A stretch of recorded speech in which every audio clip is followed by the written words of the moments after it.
Баршаңызға сәлем, сіздермен бірге мен Құлпынай.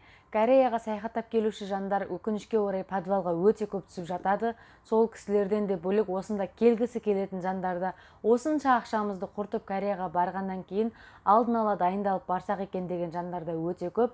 Және осы кісілер маған Кореяға алғаш барған кезде кедендік бақылауда қандай сұрақтар қойылады, осы жайында білгіміз келеді деген жеке парақшама өте көптеген сообщениялар келеді. Осында саяхаттап келіп, осы жерге Кореяға кіре алмай, кедендік бақылаудан өте алмай, подвалға түсіп қалған жандарымыз маған инстаграмға дайрект арқылы көптеген сообщениялар жортады. Ол сообщениялардың ішінде қандай сұрақтар қойылды, осы жайында барлығын маған айтып отырды.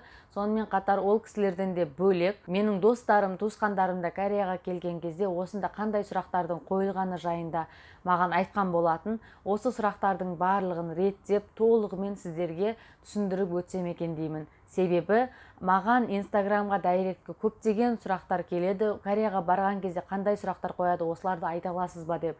Бірақ барлығыңызға жеке-жеке оны жазып түсіндіре алмайтын болғандықтан бейнежазба арқылы қалдыруды жөн көрдім. Сонау алыс Қазақстаннан Кореяға дейін қыдырып келген кездеріңізде Кореяға кіре алмастан аэропорттан қайтарып жеріп жатса, онда Корея елді мекен елі сіздерге билеттеріңізді алып бермейді, ақшаларыңыздың бәрін құртасыздар. Сол үшін осында келген кезде өтіп кете алатындай сәл де болса көмегі тисе екен деген мақсатта сіздерге қазір аэропортта қандай сұрақтар қойылады, осы жайында айтсам деймін. Бірақ қазір мен айтатын сұрақтардың барлығы 100% осыған сеніп қалып, сіз тек қана осы сұрақтарды ғана айттыңыз ғой, мен осыған ғана дайындалып келдім, сіз үшін өте алмай қалдым деген әңгімені маған айтып жүрмеңіздер. Себебі сұрақтардың өзгеруі де әбден мүмкін. Ол жерде отырған жұмысшылар немесе ол жерде қандай жағдай болады, оны ешкім білмейді. Сол үшін 100% осы сұрақтар ғана келеді деген сөз емес. Қазірге дейін көптеген адамдарға келген сұрақтарды мен сіздерге айтып отырмын. Кейін маған әңгіме айтып сөйлеп жүрмеңіздер. Ал енді Кореяға түсіп кедендік бақылауға келген кездеріңізде сіздердің кезектеріңіз келсе, онда сіздерге ең бірінші қойылатын сұрақтардың бірі ол әрине құжатыңызды беріңіз, яғни загранпаспортыңызды сұрайды. Осы кезде загранпаспорттарыңыз бергеннен кейін сіздерге тағы да қойылатын бірінші сұрақтардың бірі деп ойлаймын, ол келу мақсатыңыз. Кореяға не себепті келдіңіз, қандай мақсатта келгеніңізді сұрайды. Осы кезде әрине сіз турист болсаңыз турист, студент болсаңыз студент, немесе бизнесмен, оны өзіңіздің жағдайыңызға байланысты жауап берсеңіз болады. Және де сіздерге қайтадан Қазақстанға қайтатын обратный билетіңіз бар ма деп сұрайды. Осы кезде қолыңызда қағазбен билетіңіздің көшірмесі болу керек. Сонымен қатар осы көшірмеден де бөлек ұялы телефоныңызда осы билеттің суреті болғаны да жақсы. Мүмкін қағазды жоғалтып алған немесе түсіріп алған жағдайда осы суретті көрсете аласыз. Осы сұрақтардың барлығына жауап берген күннің өзінде сол жерде отырған жұмысшыны сіздің жауабыңыз қанағаттандырмаса, онда сізді басқа жұмысшы келіп кеңсеге алып кетуі мүмкін. Осы кеңсеге келген кезде сіз ағылшын немесе корей тілін білмейтін жағдайда, онда сізге телефон аудармашысы арқылы сіздерді сұрақтар қоя бастайды. Ол жерде ешқандай аудармашы қастарыңызға келіп отырмайды, тек қана телефон арқылы аударатын болады. Келесісі, яғни төртіншіден, кіммен бірге келдіңіз? Кореяда бір өзіңіз қыдырасыз ба? Және де отбасыңыз бар ма? Егер отбасыңыз бар болса, неге отбасыңызбен бірге келмедіңіз деген сұрақтар да қойылуы әбден мүмкін. Сонымен қатар, Кореяда сіздің танысыңыз бар ма? Танысыңыз жоқ болса, онда сіз Кореяны бір өзіңіз қалай аралайсыз? Осындай сұрақтар да қойылады. Сонымен қатар, Кореяға келген кезде сіз қандай қонақ үйде жатасыз?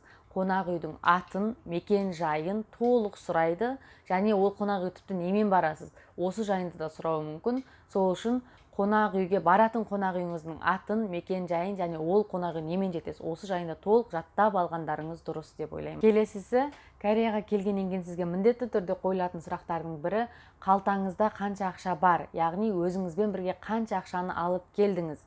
Күндігіне осы жерде демалыста жүргенде бір күнде қанша ақша жұмсау жоспарыңызда бар. Осы жайында сұрақтар қойылады. Осы кезде сіз қалтаңызда қанша ақша бар екенін көрсетесіз. Сонымен қатар, егер де өзіңізге тағы да көмегі тисін десеңіз, өзіңіздің атыңыздан банк шоты болса Қазақстанда, онда сол шоттан сізде қанша ақша бар екені жайында анықтаманы ағылшын тілінде алып, осында отырған жұмысшыларға көрсетсеңіз, онда сізге үлкен көмегі тиетіні анық. Тағы бір міндетті түрде қойылатын сұрақтардың бірі, Кореяға келгеннен кейін Кореяның қай жерлерін аралайсың? Ол жерлерде не бар, нені тамашалайсың, қандай қызықтарды көресің, ол жерлерге қалай барасың? Осындай сұрақтар қойылады. осы кезде міндетті түрде әрине туристер баратын атақты жерлерді де айтсаңыздар болады. Сонымен қатар, егер де расында да өзіңіздің турист екеніңізді дәлелдегіңіз келсе, онда тек қана туристер баратын жер ғана емес, Корей халқының өзі де қыдырып баратын кішігірім жерлерді біліп, осы жайында айтсаңыздар да өздеріңізге бір плюс болады. Және де осы жерлерге немен барасыздар, және ол жерлерде қандай қызықтар бар, және ол жерлердің қандай айырмашылығы бар, осы жайында алдын ала толық дайындалып келіңіздер. Бұл міндетті түрде қойылатын сұрақтардың бірі болып есептелінеді. Және де тағы бір сұрақтардың бірі, осында подвалға түсіп қалған адамымыздың айтуы бойынша, ол кісіге осындай сұрақ қойылған. Ол қандай? Қазақстанда қандай жұмыс жасайсың? Ол жұмысты жасағаныңа қанша болды және айлығың қанша? Осы жайында да сұрақ қойылған. Барлық адамдарға 100% қойылады деген сұрақ емес, бірақ қойылып қалуы да әбден мүмкін. Сол үшін бұл сұраққа да алдын ала дайын болсаңыздар тіптен жақсы. Келесісі сіздер міндетті түрде білу қажет заттарыңыздың тағы біреуі, ол Кореяда қай жерге барсаңыздар, немен барасыздар? Автобуспен ба, метромен ба, нешінші автобуспен, нешінші метромен? Осы жайында міндетті түрде жаттап келіңіздер. Себебі бұл міндетті түрде қойылатын сұрақтардың тағы біреуі болып есептелінеді. Ал енді осы кедендік бақылаудан, яғни паспортный контрольден өткен кезде сіздерге аз да болса көмегі тисе екен деген мақсатта қосымша мәліметтер айтқым келеді. Оның біріншісі күліп тұру, жымиып тұру. Яғни жұмысшыға сөйлеген кезде, құжат берген кезде, қараған кезде жылы шыраймен, жылы жүзбен қарасаңыз, өзіңізге үлкен көмек етеді. Сонымен қатар, әрбір жауап берген кезіңізде өзіңізге сенімді жауап беру, сенімді тұру. Және қысқа әрі нақты жауап беру.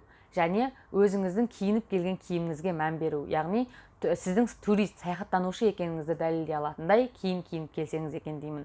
Осы сұрақтардың барлығына дұрыс жауап бере алмасаңыз, онда подвалға түсіп қалуыңыз әбден мүмкін. Сол үшін Кореяға келмей тұрып міндетті түрде үлкен дайындықпен келсеңіздер екен деймін. Егер де осы және өзге де сұрақтарыңыз болса, осы бейнежазбаның астына пікірлеріңізді қалдырсаңыздар, мүмкіндігімше жауап беруге тырысамын.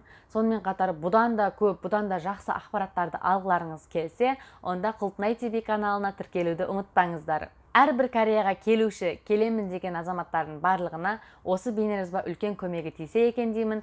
Келушілерге, саяхаттаушыларға тек қана сәттілік, жолдарыңыз болсын.